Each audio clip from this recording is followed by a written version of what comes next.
श्री शिवाय नमस्ते। हम आप सभी का स्वागत है अपने यूट्यूब चैनल में। तो आप सभी लोग यहाँ पे देख सकते हैं जो आज का उपाय है, जो 10 मार्च का उपाय। और हम सबको बताए कि आज है 10 मार्च यानी कि आमलकी एकादशी का बहुत पावन सा दिन। और इसकी जितने सारे भी उपाय की हम बात करेंगे, ये उपाय हो गए जिसके घर में धन नहीं आता और जिसके घर में बहुत सारे परेशान रहते हैं। और इस उपाय से करने से आपका पूरे परिवार आपका हमेशा जो है वो हमेशा खुश रहेगा। और अगर धन नहीं आता आपके घर में तो धन भी तुरंत आएगा। तो आपको बस यही दीपक जलाना है रात को, चौमुखी हरी सौधा दीपक आपको लगाना है, ठीक है। तो एक ही चौमुखी दीपक में आपकी हर एक मनोकामना जल्द से जल्द पूरी होगी। तो आप सभी लोग यहाँ पे अब बात करते हैं अब इस उपाय की, तो कैसे करना है कैसे नहीं। तो आखिर तक बने रहिए। जिसने अभी तक यूट्यूब हमारे आप सभी का यूट्यूब चैनल को अगर आपने सब्सक्राइब नहीं किया है तो ज़रूर से कर दीजिएगा और नोटिफिकेशन ज़रूर दबाइएगा, क्योंकि जो सा भी उपाय आएगा वो आपके पास तुरंत पहुंचेगा और किसी की वीडियो देखने की कोई ज़रूरत नहीं पड़ेगी। तो आगे बात करते हैं अब। अपने आप में प्यारी होती है ये आमला एकादशी, और आज महादेव का भी दिन है। तो आप सभी लोग को इस उपाय को करना है। बहुत सारे सिर्फ एक चीज़ को परेशान रहते हैं आज के टाइम पे, आज के कलयुग में, अपने परिवार को लेकर के, क्योंकि उनके फैमिली में परिवार में खुशियाँ ही नहीं आती। तो आप सभी को आज रात में कहीं पर भी बाहर जाने की आवश्यकता नहीं है इस उपाय के लिए। अपने घर के अंदर चौमुखी हरी सौधा दीपक लगाने से जिससे आपके परिवार में किसी प्रकार की कोई संकट नहीं आ पाएगी। इस वीडियो के हम बाद में जो बताएंगे। जब भी हम कोई विशेष उपाय करते हैं उस विशेष उपाय में हमें सभी लोग क्या लेना चाहिए, आटे का दिया ले लोगे। लेकिन आटे के दिए का सबसे सेम इम्पोर्टेंट नहीं है। कहने का मतलब क्या है, जैसे कि आपको जो शेप है ना आटे का दिए का, तो कोई ज़रूरी नहीं है आपको एकदम जो मिट्टी का दिया ऐसे ही शेप बनाओ। आप कोई सा भी आटे का दिया बना लो किसी भी शेप का, ठीक है। अब मैंने क्या बताया, एक विशेष दिन है तो आप सभी लोगों को इस आटे के दीपक में क्या डालना है, थोड़ा सा घी डालना, ठीक है। घी डाल दे देगा। अब मैंने क्या लिखा था, चौमुखी सौधा हरी दीपक लगाना है। तो आप सभी को क्या करना है, इसमें कुछ इस पर आपको लगाना है चौमुखी दीपक जैसे, ठीक है। चौमुखी दीपक लगाओगे कहाँ पे, इसकी हम बात करेंगे। अब आप इस वीडियो को दीपक को उठाना। आप सभी लोगों के घर में माता तुलसी का पौधा जरूर होगा, लेकिन ये भी उम्मीद है कि आज आप ये गलती नहीं करेंगे, तुलसी माता के जड़ के अंदर किसी भी प्रकार का जल संचित नहीं करेंगे। नहीं तो फिर जो तुलसी माता है ना, वो भगवान विष्णु के लिए निर्जला व्रत रखती है। अगर आप अगर जल दे दोगे तो जो तुलसी माता का जो व्रत होता है वो खंडित हो जाता है। तो इससे जो माता तुलसी है वो बहुत ज़्यादा क्रोधित हो जाती है। इसलिए आपको तुलसी माता को जल नहीं चढ़ाइए। तो होता तो वैसे माँ तुलसी को यह भगवान हरि को समर्पित होता है, लेकिन जल समर्पित करने नहीं करते। क्यों नहीं करते, इसकी कहानी मैंने आपको बता दी है। अब क्योंकि आटे का दिया है, आप जो लिए है उस आटे के दिए को कहाँ पे रखना है, माता तुलसी के पास में, ठीक है। कौन सा दिया लगा रहे हैं, चौमुखी दीपक। अब मैंने आपको बता रखा है तुलसी माता के पास में जो कोई भी दिया माँ तुलसी के पास प्रज्वलित कर रहे हो जला रहे हो, तो दीपक के नीचे भगवान हरि का स्मरण करते हुए क्या रखा जाता है, आपको हल्दी रखना है, ठीक है। हल्दी रख देने लेकिन जब आप इस हल्दी को दीपक के नीचे रखोगे तो ओम नमो भगवते वासुदेवाय करना सुन करके ज़रूर से ज़रूर कर लेना। क्या बोलना है, ओम नमो भगवते वासुदेवाय। इतना करने के बाद में आप सभी लोगों को इस दीपक के चार बत्तियों को प्रज्वलित करना है। ये दीपक एक्चुअली में हम लगा किसके ले रहे हैं, बताओ भाई, भगवान हरि के लिए जो चौमुखी दिया है। तो आप सभी लोगों को इस दीपक की चार बत्तियों को क्या करना है, प्रज्वलित करना है। ओम नमो भगवते वासुदेवाय के स्मरण करते हुए साथ ही साथ दीपक जलाने के बाद में 3 बार आपको सुधा सौधा सौधा स्मरण करना है। क्या करना है? सौधा सौधा सौधा 3 बारी बोलिएगा। और फिर 1 चुटकी हल्दी।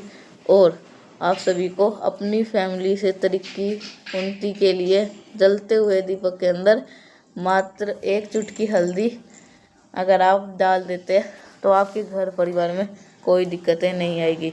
हाँ, एक आपका ये हम जल नहीं संपित कर सकते, लेकिन माँ तुलसी को जल में तो क्या हम पूजा कर सकते हैं?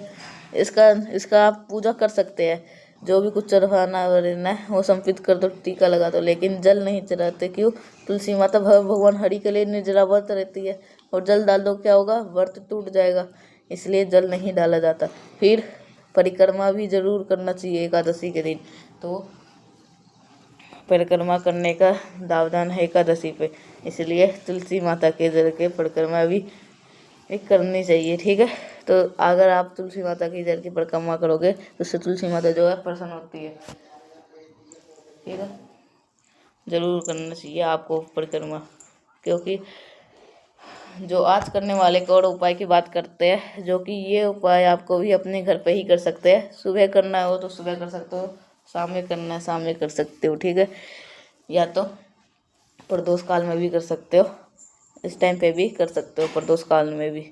आप सबसे पहले समझ लेते हैं कि इसकी दूसरा उपाय जो हम करने जा रहे हैं, इस उपाय के बेनिफिट क्या होने वाले हैं।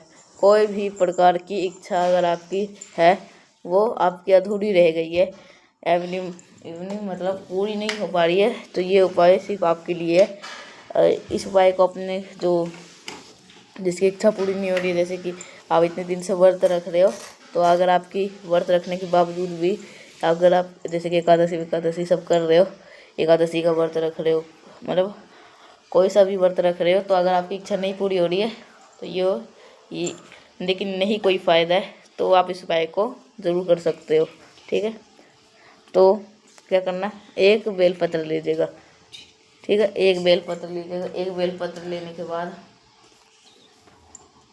बेलपत्र ही हम ले रहे हैं, एकादशी का दिन ही है, लेकिन वेल गुड है, लेकिन सोमवार का दिन है, ये हम कैसे भूल सकते हैं, इसलिए बेलपत्र ले रहे हैं। अब बेलपत्र लेने के बाद में सब महादेव की सबसे प्रिय चीज़ भी लेनी है, और वो क्या होता है?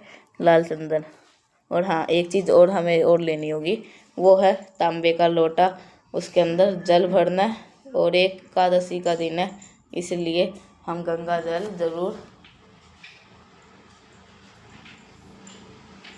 भी हम जरूर डालेंगे। ठीक है, फेस रखिएगा तो दिस आर नो डायरेक्शन।